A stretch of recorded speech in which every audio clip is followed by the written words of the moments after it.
आपण ईश्वराची आराधना करू. अहो सर्व राष्ट्रांनो, परमेश्वराचे स्तवन करा. अहो सर्व लोकांनो, त्याचे स्तवन करा, कारण त्याची दया आमच्यावर विपुल झाली आहे आणि परमेश्वराचे सत्य सनातन आहे. परमेश्वराचे स्तवन करा. प्रार्थना करूया. प्रीतिपूर्ण गौरवी यहोवा दे बापा, मान महिमा आणि गौरव दे तुझ्या दयेच्या सणाजवळ येतो. फिरून एक वार दे बापा, या महिन्यातील या दुसऱ्या प्रभुवानी तुझ्या पवित्र समक्षतेत आणि सानिध्यात कुटुंबासमवेत तू देव केलेल्या निवाऱ्यामध्ये येण्याची संधी दिलीस. आभार मानतो. गत आठवड्यामध्ये परत एक वार आमचा सांभाळ प्रतिपाळ केलास. आमच्या सर्व गरजा यहोवा तुझ्या दैवी भांडारातून तुझ्या अभिवचनाप्रमाणे पूर्ण केल्यास याबद्दल आम्ही तुझे आभार मानतो. इतकंच केवळ नाही तर येथपर्यंत आमचा एबनेझर होऊन आम्हाला या भयंकर महामारीच्या काळामध्ये सजीव ठेवलंस, निरोगी ठेवलंस.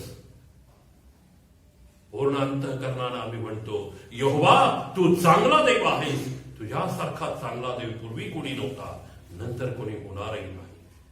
आता या उपासनेत आम्ही प्रवेश करत असता पवित्र आत्म्या आम्ही तुझ्या आश्रयाला येतो. या वेळेपासून पुढे तू आम्हाला चालव, तू आम्हाला राख, तू आम्हाला पाळ आणि तूच आम्हाला चाल. उपासना आशीर्वादित कर. तारणारा ख्रिस्त याच्याद्वारे प्रार्थना करतो म्हणून तू आहे पित्या. आमेन. देवाच्या गौरवासाठी यावेळेस आपण उपासना संगीतामधून गीत क्रमांक 159 हे गाणार आहोत. गीत क्रमांक 159, दिव्य आज्ञा वाटाड्या. दिव्य आज्ञा वाटाड्या घरी वाट दावाया, यात्रेकरी भक्तांचे तोरणात पाळीचे काष्टीवाणी ऐकते फार गोड लागते. मन तोच सुस्वरे माझ्या मागे येत परे. प्रिय सख्या तू दया नित्य तारीशी सांभाळ. कधी घोर पडतो अंधारात चालतो, वादळे सुटते धैर्य आशा खुंटते. मन तोच सुस्वरे माझ्या मागे येत परे. मृत्यू नदी पोहता तुला अनुसरता. भव राण सोडला तया पाशी चढला. तो वारी प्रार्थना तुझा झाली करुणा. मन तोच सुस्वरे माझ्या मागे येत परे. यावेळेस आपला जो ख्रिस्ती विश्वास आहे तो आपण जाहीरपणे प्रगट करूया. आपण प्रेषकीय मतांगीकार सादर करूया. सर्व समर्थ एकच देव जो पिता, आकाश व पृथ्वी यांचा उत्पन्न करता, त्याचवर मी विश्वास करतो आणि त्याचा एकुलता एक पुत्र आमचा प्रभू येशू ख्रिस्त, जो पवित्र आत्म्याच्या योगाने गर्भरूप झाला, कुमारी मरेच्या उदरी जन्मास झाला, ज्याने पंत पिलाताचळ दुःख भोगिले, ज्याला मधस्तंभी दिले, जो मरण पावला व ज्याला पुरले, जो अधोलोकात उतरला, तिसऱ्या दिवशी मेलेल्यातून पुन्हा उठला, स्वर्गात चढला आणि सर्व शक्तिमान देव पिता ह्याच्या उजवीकडे बसला आहे. तेथून जिवंतांचा व मेलेल्यांचा न्याय करावा. जो येणार आहे त्याचवर मी विश्वास ठेवतो. पवित्र आत्मा, पवित्र सार्वत्रिक मंडळी, पवित्र जनांची सहभागिता, पापांची क्षमा, देहाचे पुनरुत्थान आणि सार्वकालिक जीवन याचवर मी विश्वास ठेवतो. आमेन. आजच्या दिवसाकरता नेमलेलं जे स्तोत्र आहे ते यावेळेस आपण ऐकणार आहोत. स्तोत्र क्रमांक 118 यातील पहिली 10 वचने आपण ऐकणार आहोत आणि मंडळीचे खजिनदार बंधू स्वप्नील घोडके याचं वाचन आपल्यासाठी करतील. परमेश्वराच्या गौरवाकरता आपण स्तोत्राचं वाचन करूया. स्तोत्र क्रमांक 118 1 ते 10 ही वचने. स्तोत्र 118 1 ते 10 ही वचने. परमेश्वराने केलेल्या तारणाबद्दल उपकार स्तुती. परमेश्वराचे उपकार स्मरण करा, कारण तो चांगला आहे, कारण त्याची दया सनातन आहे. आता इस्रायलाने म्हणावे की त्याची दया सनातन आहे. अहरोनाच्या घराण्याने म्हणावे की त्याची दया सनातन आहे. परमेश्वराचे भय धरणाऱ्यांनी म्हणावे की त्याची दया सनातन आहे.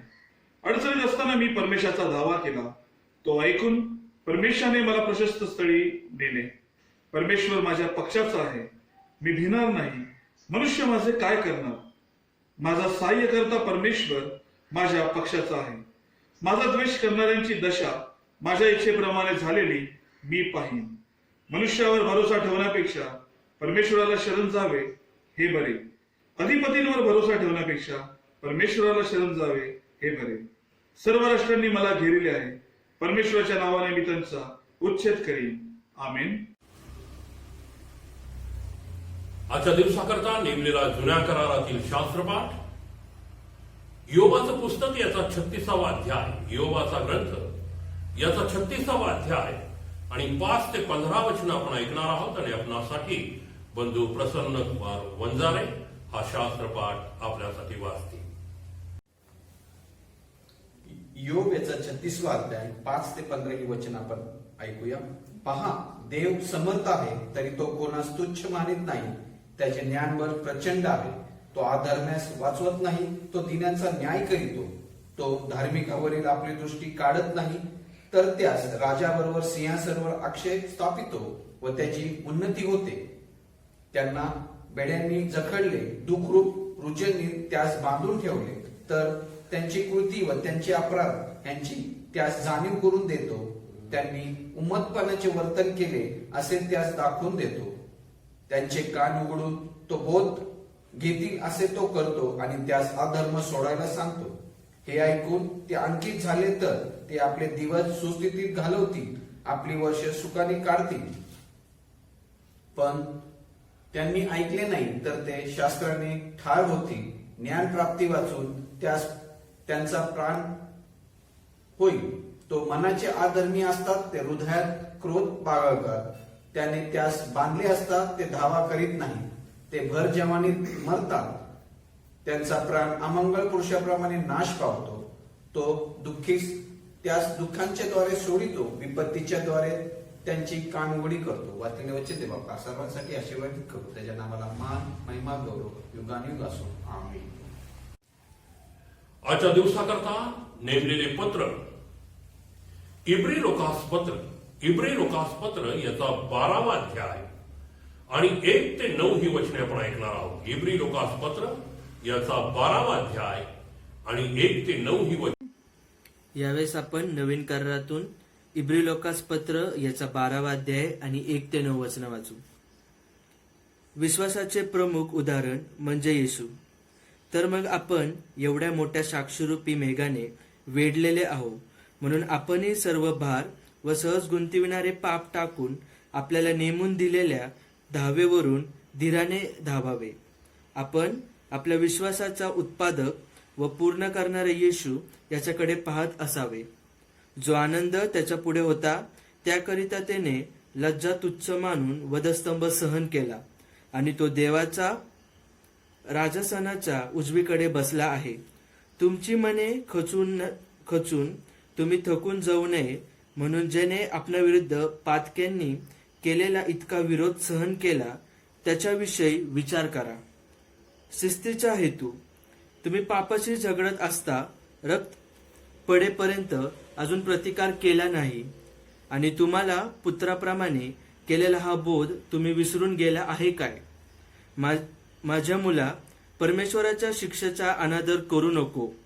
आपण आणि त्याच्याकडून दोष पदरी पडला असता खचू नको, कारण ज्यावर परमेश्वर प्रीती करीतो त्याला तो शिक्षा करीतो आणि ज्या पुत्रांना तो स्वीकारितो त्या प्रत्येकाला फटके मारतो. शिक्षणासाठी तुम्ही शिक्षा सहन करीत आहात. देव तुम्हाला पुत्रांप्रमाणे वागवितो आणि ज्याला बाप शिक्षा करीत नाही असा कोण पुत्र आहे? ज्या शिक्षेचे वाटेकरी सर्व झाले आहेत अशा शिक्षे वाचून तुम्ही जर आहात तर तुम्ही पुत्र नाही दासीपुत्र आहात. शिवाय शिक्षा करणारे असे आमच्या देहाचे बाप आपल्याला होते आणि आपण त्यांची भेट धरीत असू तर आपण विशेष करून जो आत्म्याचा पिता त्याच्या अधीन होऊन जिवंत राहू नये काय? आमेन. वाचलेलं वचन देवबाप आशीर्वादित करू. त्याच्या नावाला मान, महिमा, गौरव आता युगानुग असो. आमेन. आजच्या दिवसाकरता नेमलेले पवित्र शुभवर्तमान, संत लुकानं लिहिलेले पवित्र शुभवर्तमान, संत लुकानं लिहिलेले पवित्र शुभवर्तमान याचा 15वा अध्याय आणि 17व्या वचनापासून 27व्या वचनापर्यंत आपण ऐकणार आहोत. संत लुकाचं शुभवर्तमान 15वा अध्याय 17व्या वचनापासून पवित्र शुभवर्तमानास प्रारंभ होतो. नंतर तो शुद्धीवर येऊन म्हणाला, माझ्या बापाच्या कितीतरी मोलकऱ्यास भाकरीची रेलचेल आहे आणि मी तर इथे भुकेने मरतो आहे. मी उठून आपल्या बापाकडे जाईन व त्याला म्हणेन, बाबा, मी स्वर्गाविरुद्ध व तुमच्या विरुद्ध पाप केले आहे. आता तुमचा मुलगा म्हणून घेण्यास मी योग्य नाही. आपल्या एका मोलकऱ्याप्रमाणे मला ठेवा. मग तो उठून आपल्या बापाकडे गेला. तो दूर आहे तोच त्याच्या बापाने पाहिले. त्याला त्याचा कळवळ आला आणि तो धावत जाऊन त्याच्या गळ्यात गळा घालून त्याने त्याचे मुके घेतले. मुलगा त्याला म्हणाला, बाबा, मी स्वर्गाविरुद्ध व तुमच्या विरुद्ध पाप केले आहे. आता तुमचा मुलगा म्हणून घेण्यास मी योग्य नाही. पण बापाने आपल्या दासांना सांगितले, लवकर उत्तम धागा आणून ह्याला घाला. ह्याच्या हातात अंगठी व पायात जोडा घाला आणि पुष्ट वासरू आणून कापा. आपण खाऊ आणि आनंदोत्सव करू, कारण हा माझा मुलगा मेला होता, तो पुन्हा जिवंत झाला आहे. हरवला होता, तो सापडला आहे. मग ते आनंदोत्सव करू लागले. त्याचा वडील मुलगा शेतात होता. तो घराजवळ आला तेव्हा त्याने गायन वादन व नृत्य यांचा आवाज ऐकला. तेव्हा त्याने एका चाकरास बोलावून विचारले, हे काय चालले आहे? त्याने त्याला सांगितले, तुमचा भाऊ आला आहे आणि तो तुमच्या वडिलांना सुखरूप परत मिळाला म्हणून त्यांनी पुष्ट वासरू कापले आहे. येथे पवित्र शुभवर्तमान वाचन समाप्त होते. वाचलेल्या सर्व वचनांवर दैवबाप आशीर्वाद पाठवून त्याच्या नावाला मान, महिमा आणि गौरव आता आणि इथून पुढे युगान युग असो. आमेन. यावेळेस आपण मध्यस्थीच्या प्रार्थनेमध्ये जात आहोत आणि आपल्याला या प्रार्थनेमध्ये आमची प्रिय मुलगी सुरेखा वंजारे ही चालवे.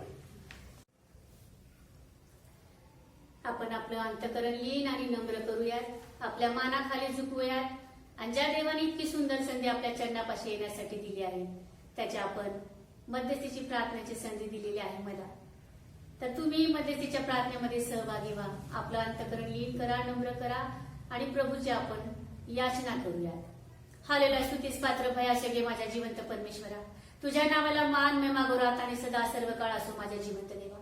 खरोखर परमेश्वरा, आज आम्ही श्वास घेत आहोत की तू केलेली आमच्यावर महान अशी दया आहे परमेश्वरा. आजही आम्ही आमच्या गुडघ्यावर स्थिर उभे आहोत प्रभू परमेश्वरा, ही तू केलेली महान अशी दया आहे माझ्या देवा. खरोखर बाप्पा, आज आम्ही प्रत्येकाच्या घरामध्ये माझ्या जिवंत देवा आम्ही तुझं स्वागत करत आहोत. पवित्र आत्मन, आज आम्ही प्रत्येक जण आमच्या घरामध्ये तुझं स्वागत करत आहोत. हो माझ्या देवा, प्रत्येक वेळोवेळी तुझ्या मदतीची आम्हाला गरज भासत आहे परमेश्वरा आणि तू आम्हा बरोबर आहेस हा आमचा विश्वास आहे देवा. आज विशेष करून बाप्पा मी तुझ्या दासासाठी मागत आहे. आज ते ज्या काही वचनातून बोलणार आहे ते बाप्पा, मुख जरी त्यांचं असलं तर बाप्पा शब्द तुझे असू दे, आमच्या हृदयाला भिडणारे असू दे परमेश्वरा. आणि तुझ्या दासाला तू स्पर्श करतेस म्हणून तुझ्या नावाला धन्यवाद देते. आज विशेष करून परमेश्वरा मी मंडळीसाठी तुझ्याकडे कळकळीची विनंती करत आहे परमेश्वर. आज आम्हाला तू खरोखर सांभाळस म्हणून तुझे आभार मानते. जिवंत देवा, आज जे कोणी आजारी असतील परमेश्वरा, तुला तू रक्तळलेल्या हाताचा त्यांना तू स्पर्श कर माझ्या परमेश्वरा. हो माझ्या कोणी दुःखी आणि निराशेत असतील परमेश्वरा, त्यांच्यासाठी तू आशेचा किरण बन माझ्या परमेश्वरा. कोणाच्या नोकऱ्या गेल्या असतील तर प्रभू तू त्यांना मदतीचा हात दे माझ्या परमेश्वरा. आज प्रत्येक कुटुंबाला तुझ्या मदतीची गरज आहे परमेश्वरा. खरोखर शेवटच्या काळात आम्ही जगत आहोत देवप्पा आणि ती थोडीशी नजर आमच्यापासून दूर केली देवा तर आमच्या पायाखालची जमीन सरकली माझ्या परमेश्वरा. तुझं अस्तित्व आम्हाला कळलं आहे माझ्या जिवंत देवप्पा. प्रभू परमेश्वरा, आम्हाला तू पश्चाताप करण्याची संधी दिलीस म्हणून तुझे आभार मानते. आम्हा प्रत्येकाला तू पश्चाताप अंतःकरण आणि हृदय दे माझ्या परमेश्वरा. खरोखर तू महान दयेचा सागर आहे देवा. जे जे सेवक परमेश्वरा ऑनलाईन तुझं वचन सांगत आहे देवप्पा, त्या वचनाला तू तलवारीची धार दे माझ्या परमेश्वरा. ज्या ज्या ठिकाणी वचन जाईल बाप्पा त्या त्या ठिकाणी बाप्पा परमेश्वरा तू महान रीतीने कार्य आणि चमत्कार परमेश्वरा कर माझ्या जिवंत देव बाप्पा. खरोखर आज कितीतरी महिने झाले आमचं मंदिर बंद आहे परमेश्वरा. तुझी इच्छा असेल तर देव बाप्पा येणारा नाताळाने आमच्या चर्चमध्ये मोठ्या आनंदाने साजरा करावा. ही जर प्रभू तुझी इच्छा असेल तर देवा लवकरात लवकर हा आजार परमेश्वरा तू घालवून टाक देवा. तू घालवलंस म्हणून तुझ्या नावाला खरंच धन्यवाद देते माझ्या परमेश्वरा. आमचे डोळे प्रभू तुझ्या उत्तराकडे लागलेले आहेत देवप्पा. आमचे डोळे तुला पाहत आहेत, आमचे कान तुझ्याकडे लागलेले आहेत परमेश्वरा. माझ्या देवा, तू आमच्या हाकेला उत्तर देणारा परमेश्वर आहेस परमेश्वरा. प्रभू आम्हाला सहाय्य आणि मदत करा माझ्या जिवंत देवात. खरंच तू महान असा परमेश्वर आहेस. आमची तरुण लेकरं बाप्पा या शेवटच्या काळात जगत आहे देवप्पा परमेश्वरा. त्यांची प्रत्येक गोष्ट बाप्पा ही तुला आवडणारी असू दे देवप्पा. तरुण लेकरं बाप्पा राहत असताना माझ्या जिवंत देवा त्यांचं बोलणं उठणं बसणं त्यांचं राहणीमान असं असू दे देवा की तुला त्यांच्या बरोबर चालताना बाप्पा लाज वाटू नये याचा विचार तरुण मुलांना न करता यावर त्यांच्या मुखाला तू स्पर्श कर, त्यांच्या बुद्धीला तू स्पर्श कर परमेश्वरा. कारण तरुणांची देवाच्या राज्याच्या वाढीसाठी खरंच खूप गरज आहे आणि तरुणांनी परमेश्वरा भरकटू नये देवा. म्हणून आम्ही आमच्या लेकराची पावलं मी तुझ्या हातात देते देवप्पा. त्यांचा हात तू कधी सोडू नको परमेश्वरा. आम्हाला विश्वास आहे तू आमचा हात कधी सोडणार नाही. आम्हाला भीती वाटते प्रभू आमचा हात तुझ्या हातातून सुटत तर नाही ना माझ्या देवा. प्रभू आमचा हात सुटू देऊ नको देवप्पा परमेश्वरा. तू महान रीतीने कार्य करणारा देव आहेस.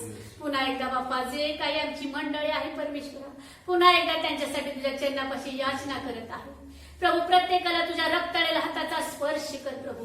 री बराबा खराबा संदरा बहारीला हो पवित्र आत्मा तू जाऊन त्यांना तू स्पर्श कर माझ्या देवा आणि प्रत्येकाचं जीवन तू साक्षीमय कर माझ्या देवा.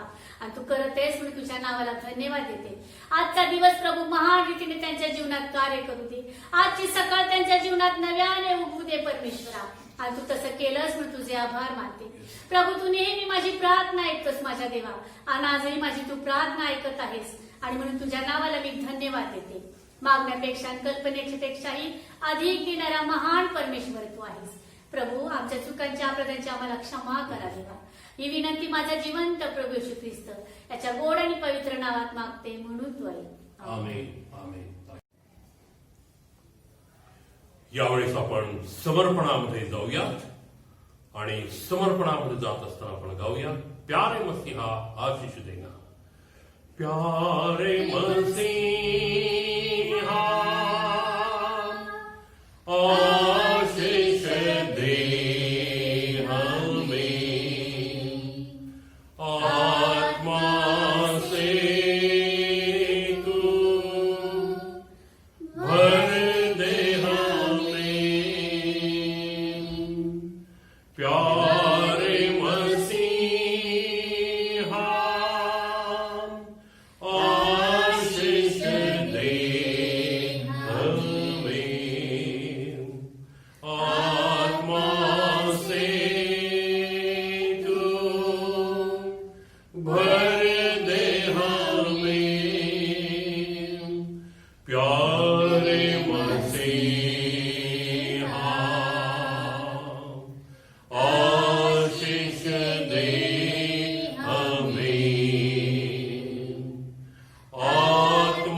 प्रार्थना करूयात.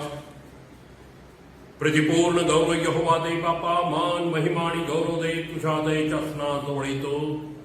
फिरून एक वार तुझ्या पवित्र सानिध्यात आणि समक्षतेत एकत्र केला भार मांडतो. यावेळेस प्रार्थना करतो. यहोवा दे बापा, तू बोल आणि आम्ही तुझी लेकरं ऐकत आहोत. पवित्र आत्म्या, तू बोल आणि आम्ही तुझी लेकरं ऐकत आहोत.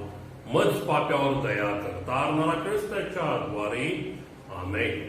प्रभूच्या नावाला धन्यवाद देऊया. त्याचे उपकार स्तुती करूया की आपण फिरून एक वार या नवीन महिन्याच्या दुसऱ्या प्रभुवारी परमेश्वर देव बापाच्या पवित्र समक्षतेत आणि सानिध्यात त्याची उपासना करण्याकरता, त्याचा निरोप ऐकण्याकरता, त्याच्याद्वारे बोलावले गेले असल्यामुळं त्याच्या पवित्र समक्षतेत एकत्र येत आहोत.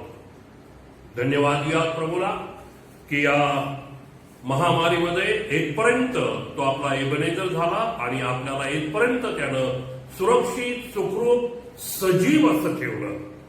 का आपल्या अंतःकरणानं म्हणून यहोवा तू चांगला देव आहेस आणि तुझ्यासारखा चांगला देव पूर्वी कोणी नव्हता, नंतरही कोणी होणार नाही. प्रियानो, या दिवसांमध्ये परमेश्वराच्या सामर्थ्याचा अनुभव घेत आपण आपलं जीवन व्यतीत करीत आहोत आणि परमेश्वराची इच्छा जाणून घेण्याकरता ही उत्तम संधी, नुसतं इच्छा जाणून घेण्यासाठीच नाही तर पूर्ण करण्यासाठी सुद्धा ही उत्तम संधी परमेश्वर देवबापाने आपल्याला देऊ केलेली आहे. मला माहिती नाही की आपण हे गेले 6 महिन्याचा हा जो कालावधी परमेश्वराने आपल्याला दिलेला आहे तो कशा प्रकारे आणि कशा करता व्यतीत केला, कशा प्रकारे आणि कशा करता आपण हा कालावधी व्यतीत केलेला आहे. परंतु परमेश्वराने आपल्याला हा कालावधी खात्रीने यासाठीच दिला की इतके वर्ष आपण त्यानं पुरविलेल्या कृपेमुळं, त्यानं पुरविलेल्या आरोग्यामुळं, त्यानं पुरविलेल्या आशीर्वादांमुळं या जगामध्ये वावरत आहोत. आणि इतके वर्ष या जगामध्ये वावरत असताना त्याच्या अपेक्षेप्रमाणे आपण स्वतःला कितपत सिद्ध अथवा तयार करू शकलो हे आत्मपरीक्षण म्हणून आपण लक्षात घेणं गरजेचं आहे.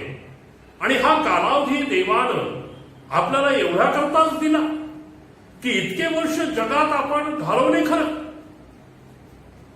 अनुग्रह देवानं दिला, आरोग्य देवानं दिलं, जीवन देवानं दिलं, जगवलं त्यानं.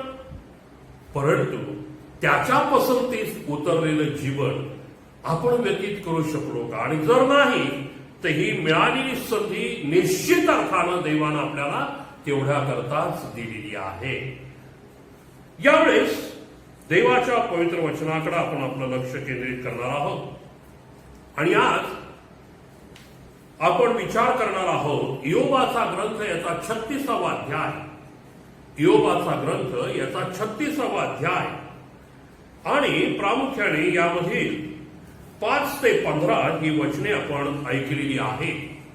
आणि या प्रस्तुत शास्त्र पाठामध्ये देवाचं महात्म्य काय आहे, देवाचं, सर्वसमर्थ देवाचं महात्म्य काय आहे हे अलिहू नावाचा एक अल्पवयी, पवित्र शास्त्रात त्याचा तसा उल्लेख आहे, अल्पवयी असा मनुष्य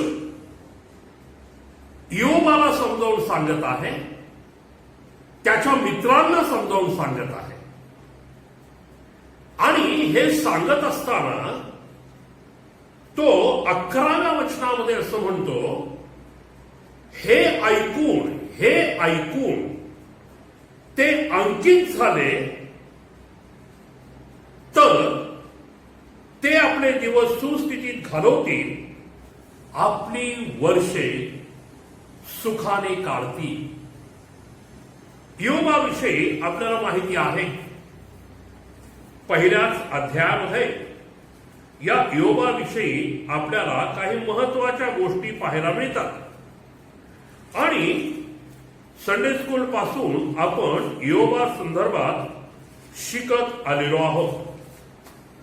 या ठिकाणी पहिल्याच वचनामध्ये जर आपण पाहिलं तर योबाविषयी असं म्हटलेलं आहे, ऊस देशात एक पुरुष होता, त्याचे नाव योब असे होते. तो सात्विक व सरळ होता. तो देवाला घेऊन वागे व पापापासून दूर राही. 4 क्वालिटीज या योबाविषयी पहिल्याच वचनात आपल्याला पाहायला भेटलं. सात्विक होता म्हणजे धार्मिक होता, सरळ होता, देवाला घेऊन वागणारा होता आणि पापापासून दूर राहणारा होता, म्हणजे पाप न करणारा असा तो योग होता. आणि या व्यतिरिक्त आणखी 2 गोष्टी त्याच्यामध्ये होत्या. आणि त्या 2 गोष्टी काय आहेत तर तो अनेक वेळेस अडीअडचणीत असणाऱ्या लोकांना मदत करणारा होता आणि त्यांना सूज्ञतेचं शिक्षण देणाराही होता. असा हा योग धार्मिकतेनं, देवाचं भय बाळगून, पाप न करता आपलं जीवन व्यतीत करण्याचा नेटाने प्रयत्न करणारा हा योग एक दिवस त्याच्या जीवनामध्ये होतच नव्हतं घडतं. आपल्याला ती सगळी कहाणी माहिती आहे, ते सांगण्यात मला मी वेळ घालवणार नाही. आणि आपल्याला माहिती आहे की एका विशिष्ट अशा प्रसंगामधून परमेश्वर देवबाप या योबाला घेऊन चाललेला आहे. सैतानानं परमेश्वराला सांगितलेलं आहे की तो जे तुझं भय धरतो ते विनाकारण धरत नाही. तुझा वरद हस्त त्याच्यावर आहे ना, तुझा हात त्याच्यावर आहे आणि म्हणून तो तुझं भय धरतो. तो तू काढून घे आणि मग पाहतो तुझं भय धरतो का. आणि मग तो सगळा वृत्तांत आपल्याला माहिती आहे. कशा प्रकारे सैतानानं त्याला सर्व प्रकारच्या शारीरिक पीडा दिल्या, सर्व प्रकारे त्याचं ऐहिक जे काही त्याच्याकडे संपत्ती होती ती सर्व नष्ट झाली, संपली, मुलाबाळांसहित सर्व गेलं. तो आणि त्याची पत्नी दोघंच तेवढे राहिले. आणि त्याची पत्नी पण त्याला सल्ला देते अशा ह्याच्यामध्ये की आता काय सत्व घेऊन बसलायस, त्या परमेश्वराला शिव्याशाप देण मरून जा. असा हा योग. या सर्व प्रसंगातून तो जात आहे. पीडा आहेत, शारीरिक यातना आहेत, वेदना आहेत, परंतु अशाही परिस्थितीमध्ये त्यानं देवाला दोष दिला नाही. तो विश्वासू राहिलेला आहे. आणि असं असताना त्याचे 3 मित्र त्याला भेटायला येतात. 11 वचन, दुसरा अध्याय 11 वचन. योबाचे 3 मित्र अलिफज तेमानी, बेल्दद शुही व सोफर नामाथी हे त्याच्यावर आलेल्या अरिष्टाविषयी ऐकून आपल्या ठिकाणाहून निघाले. योबाकडे आपण मिळून जावे व त्याच्या संकटाबद्दल खेद प्रदर्शित करून त्याचे समाधान करावे असा त्यांनी संकेत केला आणि ते योबाला भेटायला आले. आणि ते योबाला भेटायला आल्यानंतर योबाची त्यांची भेट झालेली आहे. आणि ही भेट घडल्यानंतर पहिली गोष्ट या ठिकाणी योबानं काय केले 3ऱ्या अध्यायामध्ये आपल्याला पाहायला मिळतं. नंतर योबाने तोंड उघडून आपल्या जन्मदिवसाला शाप दिला. कुठेतरी योबाचा हा संयम आता सुटू लागलेला आपल्याला इथं दिसतो. या भयंकर परिस्थितीमधनं जात असताना जो योग म्हणत आहे परमेश्वरापासून फक्त सुखच घ्यावं, दुःख घेऊ नये काय, जो विश्वासू राहत. आणि तोच योग आता या 3ऱ्या अध्यायापासून जेव्हा आपल्याला पाहायला मिळतं तर त्याने प्रथम आपल्या जन्मदिवसाला शाप दिलेला आहे. त्यानंतर जर आपण पुढे आलो तर आपल्याला काय पाहायला मिळतं पहा. 16व्या वचनामध्ये, अकाली पतन पावलेला गुप्त गर्भासारखा, प्रकाश कधी न पाहिलेला अर्भकासारखा मी असतो. पहा. त्यानंतर आणखीन जर आपण पुढे आलात तर आपल्याला 7व्या अध्यायामध्ये काय चित्र दिसतं पहा. 7व्या अध्यायामध्ये आणि इथं म्हटलंय, योग आता परमेश्वराबरोबर वाद घालू लागलेला आहे. योग परमेश्वरासंगती वाद करू लागलेला आहे. ह्या जगात मनुष्याला कष्ट करण्याची मुदत ठेवली आहे ना, एखाद्या मजुराप्रमाणे त्याला दिवस कंठावे लागतात ना, आणि अशा प्रकारे तो आता देवाशी वाद घालू लागलेला आहे. आणि देवाच्या प्रिय मंडळी, ज्यावेळेस आपण 10व्या अध्यायामध्ये येतो, 10व्या अध्यायामध्ये तो आता तक्रार करत आहे असं म्हटलंय. योग तक्रार करत आहे. आणि योग तक्रार करत असताना देवाच्या प्रिय मंडळी, आपल्याला 11व्या अध्यायामध्ये काय चित्र दिसतं तर आता 3 मित्रांपैकी एक मित्र त्याला दोष लावत आहे. योबाला दोष लावत आहे. कारण योबाच्या विश्वासावर कुठंतरी आघात झालेला आपल्याला दिसत आहे. योग जिवंत देवाबरोबर वाद घालायला लागलेला आहे आणि योग जिवंत देवाविरुद्ध कुरकुर करत आहे. तो तक्रार करत आहे. आणि त्याचे 3 मित्र हे शांतपणे ऐकत होते. पण आता मात्र ते योबाला काय करत आहेत तर योबावर दोषारोप करत आहे. योबावर ते दोषारोप करत आहे. आणि योबावर दोषारोप करत असताना 5व्या आणि 6व्या वचनात सोफर त्याला काय म्हणतो, देव जर बोलता तुझ्या विरुद्ध आपले तोंड उघडता तर तो ज्ञानाचे रहस्य तुला निवेदन करता, आपले चातुर्य बहुगुणित आहे हे तुला तो दाखवता, तर किती बरे देव तुझ्या बहुत अपराधांकडे कानाडोळा करतो हे लक्षात आण. योबाचा मित्र योबाला सांगत आहे, अरे देव तुझ्या बहुत अपराधांकडे, देव तुझ्या बहुत पापांकडे कानाडोळा करत आहे. योबा, देवाला दोष देण्यापेक्षा, देवाशी वाद घालण्यापेक्षा, देवाकडे गारणं करण्यापेक्षा तू हे सत्य लक्षात घे की देव तुझ्या अपराधांकडे, देव तुझ्या पापांकडे कानाडोळा करत आहे. देवाच्या प्रिय, आज आपण या पृथ्वी तलावर सजीव आहोत.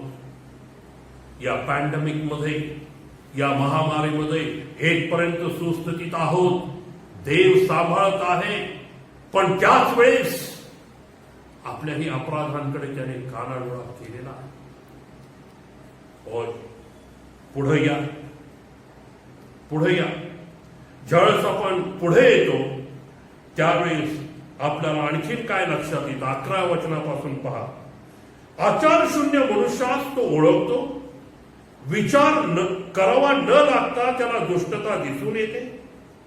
आपले हृदय नीट करशील आणि देवाकडे आपले हात पसरशील. तुझ्या हाती असलेला अधर्म तू दूर करशील. आपल्या डेऱ्यात अन्याय राहू देणार नाहीस. तर निश्चय तू आपले निष्कलंक मुख वर करशील. तू स्थिर होशील, निर्भय होशील, कारण तू आपले दुःख विसरशील. ओसरलेल्या पाण्यासारखे तुला ते आठवेल. अधर्म दूर कर आपल्या डेऱ्यातून, म्हणजे आपल्या कुटुंबामधून, आपल्या घरामधून, आपल्या मुलाबाळांमधून. आणि जेव्हा तू हे करशील तेव्हा सुखानं राहशील, असं सोफर योबाला समजावून सांगत आहे. त्यानंतर आपल्याला काय पाहायला मिळतं 12व्या अध्यायामध्ये, देवाचे सामर्थ्य व ज्ञान यांचा योग पुरस्कार करतो. देवाचं सामर्थ्य आणि त्याचं ज्ञान, त्याचप्रमाणे देवाचं जे नीतिमत्व आहे म्हणजे धार्मिकता आहे त्याचं समर्थन योग करतो. आणि मग 14व्या अध्यायामध्ये हा योग आयुष्याच्या क्षणभंगुरतेविषयी भाष्य करतो की मानवी जीवन किती क्षणभंगुर आहे. परंतु देवाला दोष देणं हे काही तो सोडत नाही. आणि म्हणून त्याचा दुसरा मित्र 15व्या अध्यायामध्ये आपण जेव्हा येतो तेव्हा आपल्याला दिसतं अल्फीज, तोही योबाला दोष देतो. दुसराही मित्र योबाला दोष देतो. आणि असं जर आपण अभ्यास करत आलो तर आपल्याला दिसून येतं की हे तिन्ही मित्र योबाला दोष देतात. तिन्ही मित्र योबाला दोष देतात. आणि मग ते दोष देत असताना त्या ठिकाणी 32व्या अध्यायामध्ये आपल्याला थोडंसं वेगळं चित्र दिसतं. 32व्या अध्यायाकडे ज्यावेळेस आपण येतो त्यावेळेस आपल्याला काय दिसतं? योग स्वतःच्या दृष्टीने निर्दोष आहे हे पाहून त्या तिघा पुरुषांनी त्यास उत्तर देण्याचे सोडून दिले.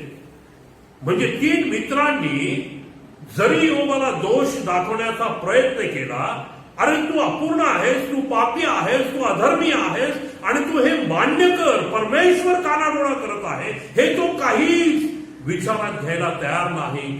उलट तो स्वतःची धार्मिकता जमेस धरत आहे. मी धार्मिक आहे हे माझं म्हणणं मी सोडणार नाही हेच तो म्हणत आहे. आणि हे योग असंच म्हणायचं सोडत नाही हे पाहून तिन्ही मित्रांनी मग त्याला सांगणं सोडून दिलेलं आहे. आता हे तिघ जण योबाशी बोलत असताना, योग या तिघांशी बोलत असताना त्या ठिकाणी आणखीन एक व्यक्ती होती. ती व्यक्ती या ठिकाणी आपल्याला दिसते. योग स्वतःच्या दृष्टीने निर्दोष आहे हे पाहून त्या तिघा पुरुषांनी त्यास उत्तर देण्याचे सोडून दिले. मग राम घराण्यातील बरखेल बुजी ह्याचा पुत्र अलीहू ह्याचा राग भडकला. योबाने देवाला निर्दोषी ठरवण्याचे सोडून स्वतः निर्दोष ठरायला पाहिले म्हणून त्याच्यावर त्याचा राग भडकला. आपल्या तिघा मित्रास योबाला उत्तर द्यायला सापडले नसतानाही त्यांनी त्यास दोषी ठरवले म्हणून त्यांच्यावरही त्याचा राग भडकला. आणि हा मनुष्य, हा अलीहू, तो स्वतःविषयी काय म्हणतो पहा. ते वयाने मोठे होते म्हणून अलीहू योबाशी भाषण करायला मिळेपर्यंत थांबला होता. त्या तिघा पुरुषांच्या तोंडून काही प्रत्युत्तर निघेना हे पाहून अलीहूचा राग भडकला. मग बरखेल बुजी ह्याचा पुत्र अलीहू याने उत्तर देऊन म्हटले, मी अल्पवयी आहे व तुम्ही वयोवृद्ध आहात. मी अल्पवयी आहे पण तुम्ही वयोवृद्ध आहात म्हणून मी मुरवत धरली. आपले मत तुमच्या पुढे प्रगट करण्यास मी कचरलो. मला वाटले जास्त दिवस पाहिलेल्यांनी भाषण करावे, बहुत वर्ष घालविल्यांनी अक्कल सांगावी. पण मानवाच्या ठाई आत्मा असतो, सर्व समर्थाचा श्वास त्यास बुद्धी देतो. मनुष्य वयाने मोठे असले तरच ते ज्ञानी असतात, वयोवृद्ध असले तरच त्यास खरे खोटे समजते असे नाही. फार मोठं स्टेटमेंट या ठिकाणी या अल्पवयी अलीहू नावाच्या तरुणाने केलेला आहे. आणि दैवाच्या प्रिय मंडळी, त्यांना शांत करून आता तो योबाला उत्तर देत आहे. तो योबाचे आता संवाद साधू लावलेला आहे आणि त्यानंही योबाला दोषी ठरवलेला आहे. इतकंच नाही तर देव न्यायी आहे हे समर्थन हा अलीहू करत आहे. आणि मग ज्यावेळेस आपण 35व्या अध्यायामध्ये येतो तिथे या अलीहूनी फार महत्वाचं विधान केलंय. आणि ते विधान काय आहे पहा. अलीहू आणखी म्हणाला, देवावरील माझी फिर्याद न्यायाची आहे असे तू म्हणतोस काय? हे तुला म्हणायचा हक्क आहे असे तुला वाटते काय? याच तो तू म्हणतोस की तुला काय लाभ होणार? मी पाप केले असते तर माझे काय कमी झाले असते? मी तुला व तुझ्याबरोबर तुझ्या मित्रांनाही उत्तर देतो. आकाशाकडे दृष्टी लावून पहा, हे नभोमंडळ पहा, हे तुझ्याहून उंच आहे. तू पाप केलेस तर देवाचे काय जाते? तुझे अपराध बहुत असले तर त्याचे काय बिघडणार? तू धार्मिक असलास तर तू त्याला काय देणार? तुझ्यापासून त्याला काय मिळणार? तुझ्या अधर्मांचे फळ तुझ्यासारख्या मानवालाच बाधेल. तुझ्या धर्माचे फळ मानव संततीला लागेल. फार महत्वाची विधानं या ठिकाणी अलीहुनी केलेली आहे. तो इयोबालाही उत्तर देत आहे, त्याच्या मित्रांनाही म्हणत आहे, अरे तुम्ही पाप केलं तर देवाचं काय जाणार आहे? आणि जरी तुम्ही धार्मिकतेने जीवन जगला तर देवाला काय फायदा आहे? देवाच्या प्रिय. आणि मग जेव्हा तो 36व्या अध्यायामध्ये येतो, देवाचं महात्म्य तो वर्णन करत आहे. देवाचं महात्म्य वर्णन करत असताना तो म्हणतो, पहा देव समर्थ आहे तरी तो कोणास तुच्छ मानत नाही. त्याचे ज्ञानबल प्रचंड आहे. तो अधर्म्यास वाचवत नाही. तो दिनांचा न्याय करतो. तो धार्मिकावरील आपली दृष्टी काढत नाही, तर त्यास राजांबरोबर सिंहासनावर अक्षय स्थापतो व त्यांची उन्नती करतो. त्यांना बेड्यांनी जखडले, दुःखरूप रज्जूंनी त्यास बांधून ठेवले, तर त्यांची कृती व त्यांचे अपराध यांची त्यास जाणीव करून देतो. त्यांनी उन्मंतपणाचे वर्तन केले असे त्यास दाखवून देतो. त्यांचे कान उघडून ते बोध घेतील असे तो करतो आणि त्यास अधर्म सोडायला सांगतो. हे ऐकून जर ते अंकित झाले, फार महत्वाचं आहे. हे ऐकून, काय ऐकून? अधर्म सोडा, पापमय जीवनाचा त्याग करा. आपल्या डेऱ्यातून म्हणजेच घरातून म्हणजेच आपल्या घरातील प्रत्येक व्यक्तीच्या जीवनामधून अधर्म नाहीसा करा, पाप नाहीशी करा. परमेश्वर म्हणतो, जर तुम्ही हे ऐकून, किती छान म्हटलंय पहा, हे ऐकून जर तुम्ही अंकित, कोणाचे अंकित? अंकित होणं म्हणजे शरण जा. हे ऐकून जर तुम्ही देवाला शरण गेला तर देव म्हणतो तुम्ही सुस्थितीत राहाल आणि सुखानं जगा. देवाला शरण जा. पण कसं शरण जायचं? या पॅन्डेमिक मध्ये पुष्कळ लोक देवाच्या आश्रयाला गेलेले आहेत.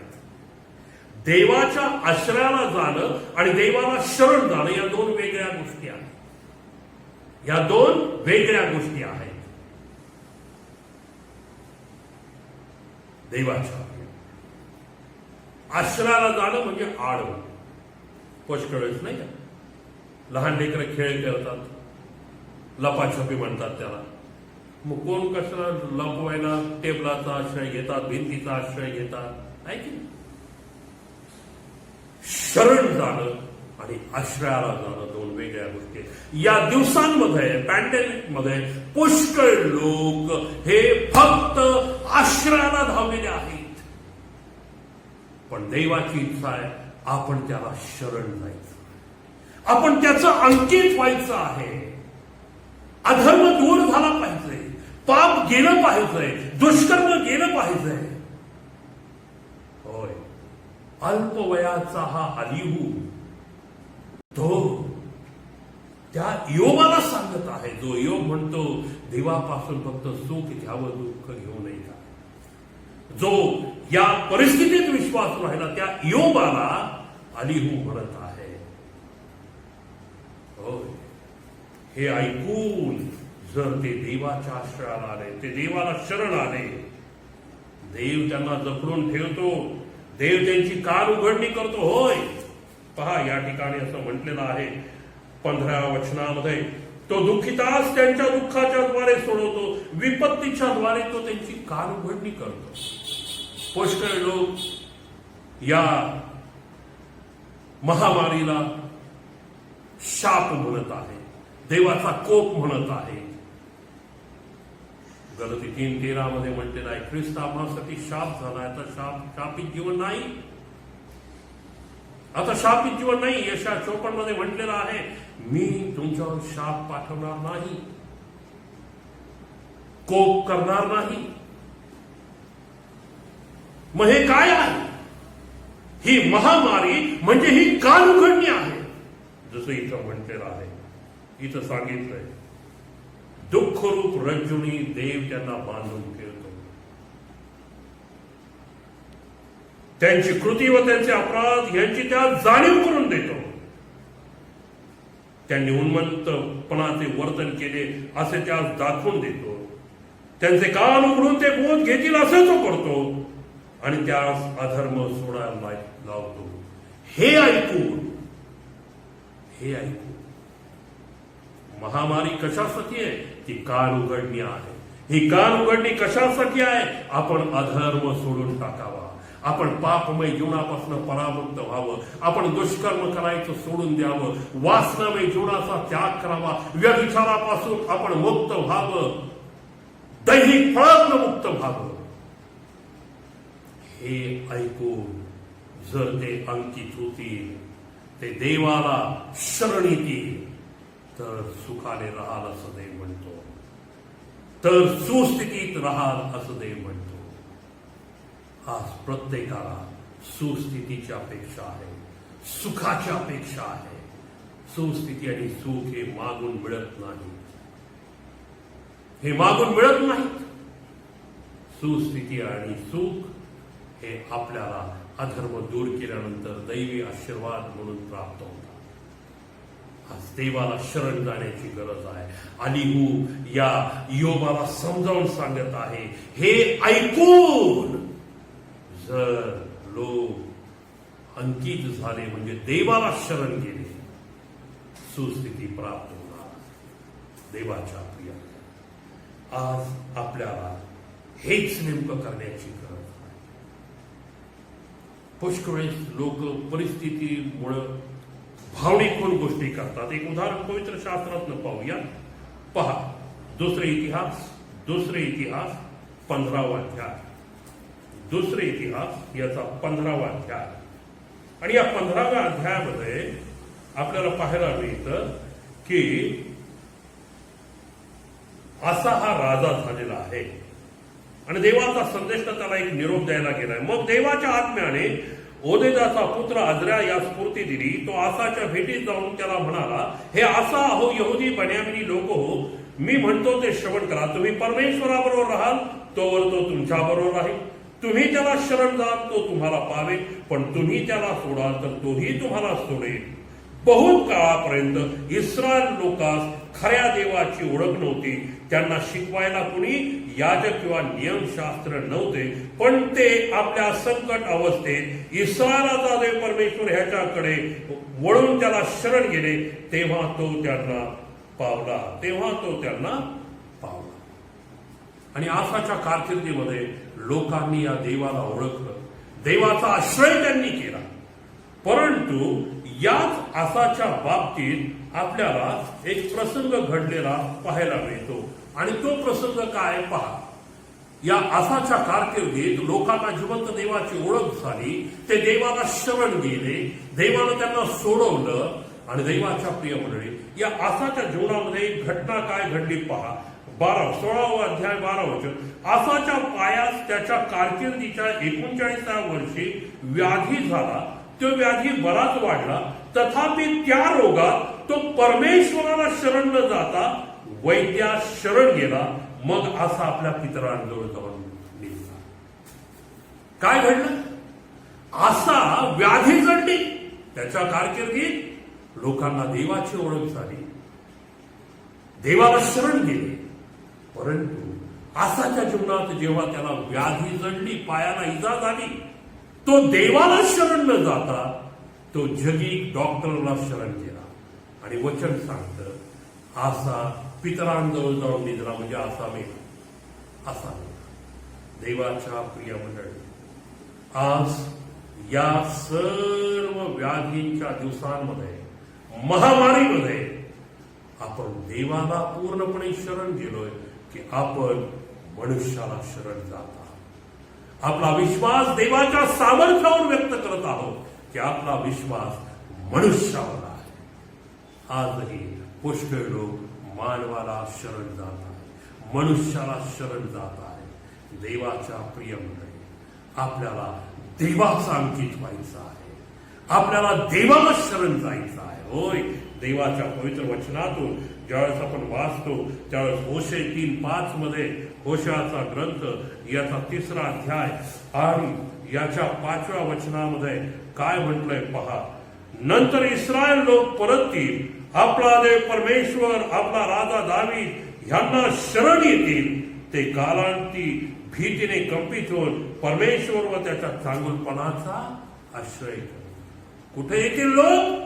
देवाला शरण येतील, देवाला शरण येतील. ज्यावेळेस आपण आमोसाचा ग्रंथ 5वा अध्याय आणि 4थं वचन पाहतो, त्या ठिकाणी म्हटलेलं आहे, परमेश्वर म्हणतो, मला शरण या म्हणजे तुम्ही वाचा, मला शरण या म्हणजे तुमचा बचाव होईल, असं परमेश्वर म्हणतो. देवाच्या प्रिय मंडळी, या योबासारख्या ज्ञानी मनुष्याला, अल्पवयी अलिहू सारख्या माणसानं हे समजावून सांगितलेलं आहे, देवाचे अंकित व्हा म्हणजे देवाला शरण जा, म्हणजे तुम्ही सुखानं राहाल, सुस्थितीत राहा. आज आपल्याला परमेश्वराचं वचन हेच सांगत आहे, जर सुखानं राहायचं आहे, सुस्थितीत राहायचं आहे, मानवाश्रय करू नका, देवाच्या आश्रयाला, देवाला शरण जा. आणि कसं शरण जायला पाहिजे, देवाला कसं शरण जायला पाहिजे? उधळ्या पुत्राला आपल्या समोर ठेव. उधळ्या पुत्राला वचन सांगतो, तो शुद्धीवर आला. जोपर्यंत जगात हरवला होता तोपर्यंत बापाच्या घराचं ऐश्वर याची आठवण त्याला झाली नाही. बापाच्या घरामध्ये असणाऱ्या आशीर्वादांची रेलचेल याची आठवण त्याला झाली नाही. बापाच्या घरात असणारं सुख आनंद याची आठवण त्याला झाली नाही. पण जेव्हा शुद्धीवर आला त्यावेळेस पहिली आठवण त्याला काय झाली? माझ्या बापाच्या घरात आशीर्वादांची रेलचेल आहे. होय, शुद्धीवर आल्यावर त्याला ती आठवण झाली. देवाच्या प्रिय मंडळी, मग त्यानं अंतःकरणापासून ठरवलं, मी उठून माझ्या बापाच्या घरी परत जाईन आणि त्याला म्हणे, तुझ्या विरुद्ध आणि स्वर्गाविरुद्ध मी पाप केलेला आहे, पुत्रत्वाचा अधिकार मी गमावलेला आहे. आपल्याला नुसतंच देवाला शरण जायचं नाही, हे दृढ निश्चयानं ठरवा. काय ठरवायचं? पित्या, तुझ्या विरुद्ध स्वर्गाविरुद्ध मी पाप केलेला आहे, तुझ्या विरुद्ध आणि स्वर्गाविरुद्ध मी पाप केलेला आहे. अंतःकरणापासून, हे अंतःकरणापासून निघालं पाहिजे, नुसतं शरण जायचं नाही. आता परिस्थिती आहे म्हणून शरण जाऊ, परिस्थिती संपली की परत जगाच्या वातावरणात नाही. आणि म्हणून या पश्चातापाच्या प्रार्थनेला घेऊन शरण जायचं आहे. पित्या, तुझ्या विरुद्ध आणि स्वर्गाविरुद्ध मी पाप केलं आहे. त्या बापाने त्याला स्वीकारलं त्या बापाने. तो बाप आपली मोठ्या आतुरतेने वाट पाहत आहे. सुस्थितीत असताना आपल्याला कधी देवाच्या आश्रयाला जायचं, देवाला शरण जाणं हे आपल्याला गरजेचं वाटलं नाही. पण या पॅन्डेमिक मध्ये प्रत्येक मनुष्य आज देवाचा आश्रय करत आहे, परंतु देवाला शरण जायला पाहिजे. नुसतं आश्रय करू नका, शरण जा. जक्कयासारखं शरण जायची गरज. जे मी मिळवलं कुभांडानं परत करतो, रिकामा झाला. आता तू अब्राहमाची संतान. अब्राहमाची संतान म्हणजे काय? अब्राहमाची संतान म्हणजे काय? आता तू विश्वासणाऱ्या लोकांमध्ये आहेस. तू विश्वासणार आहेस, आता तारलेला आहेस. हे ऐकून जर ते अंकित झाले तर ते सुस्थितीत राहतील, सुखानं जगतील. या वचनांद्वारे देवा आपणास आशीर्वाद देऊ. प्रार्थना करूया. पित्या परमेश्वर, आभार मानतो या वचनांद्वारे आम्हाशी बोलला.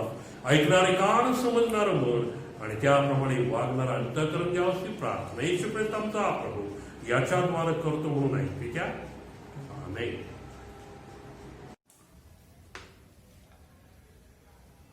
येणाऱ्या आठवड्यामध्ये ज्यांचे जन्मदिवस संपन्न होणार आहेत त्यांची नावं मी जाहीर करतो. त्यानंतर त्यांच्यासाठी प्रार्थनाही करूया.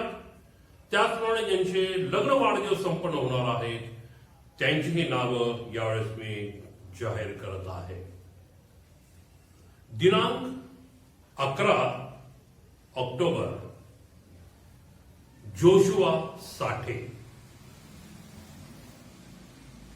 दिनांक 13 ऑक्टोबर मिसेस स्मिता परदेशी. दिनांक 15 October Mrs Reena S Chandekar. दिनांक 15 ऑक्टोबर मिसेस सुरेखा वंजारी. दिनांक 15 ऑक्टोबर श्रीमती सुरेखा गवळी. त्याचप्रमाणे दिनांक 15 ऑक्टोबर रोजी मिसेस रुपाली आणि मिस्टर सुधीर साठे यांचा लग्न वाढदिवस संपन्न होत आहे. त्याचप्रमाणे दिनांक 16 October Mrs Archana Philip Jadhav यांचा वाढदिवस संपन्न होत आहे. आणि दिनांक 18 ऑक्टोबर या दिवशी एक लग्न वाढदिवस आहे आणि तो लग्न वाढदिवस आहे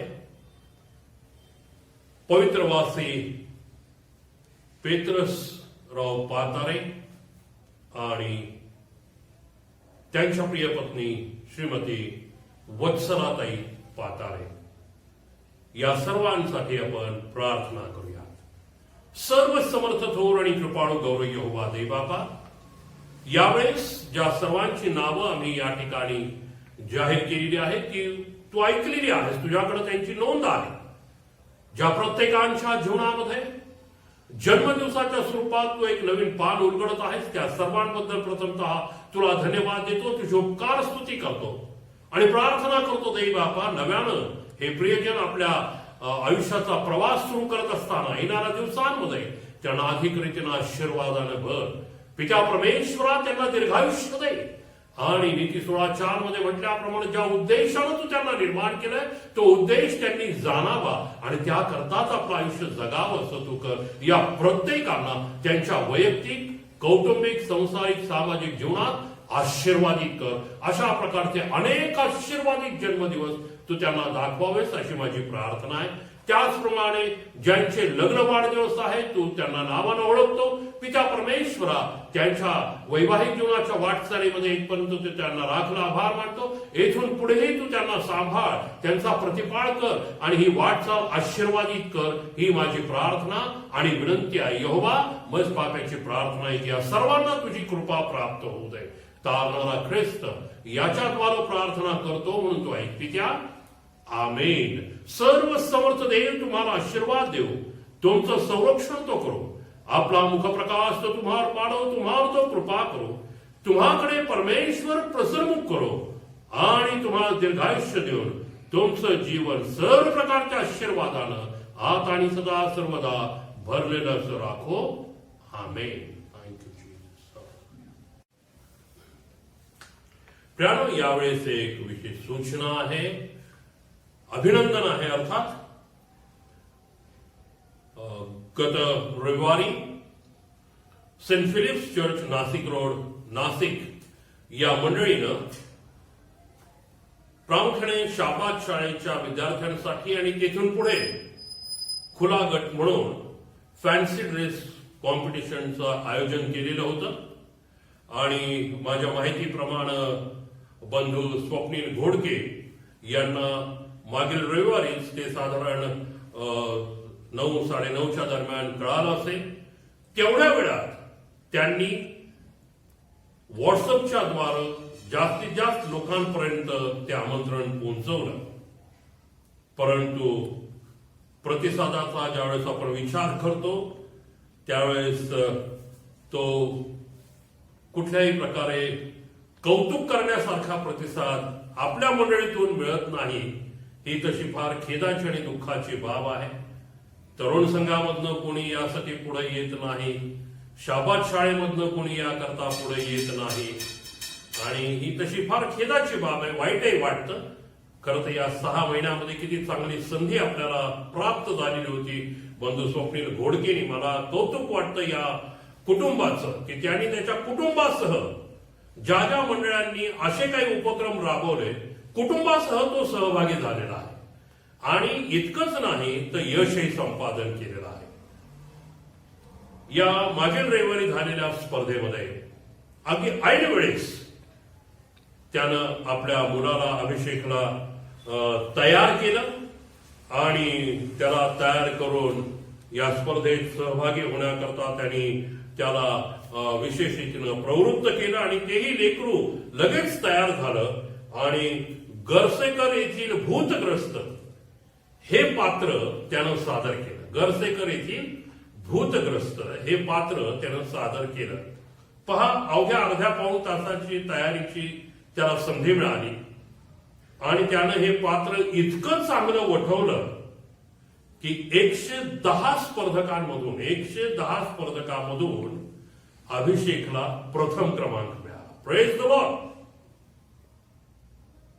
बाळ अभिषेकचं मंडळीचा प्रमुख याजक या नात्यानं मी मनपूर्वक अभिनंदन करतो.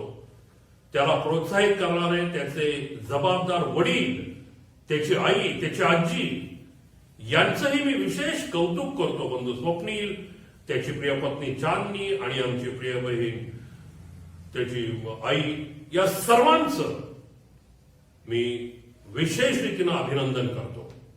होय, सर्वांचं अभिनंदन करतो.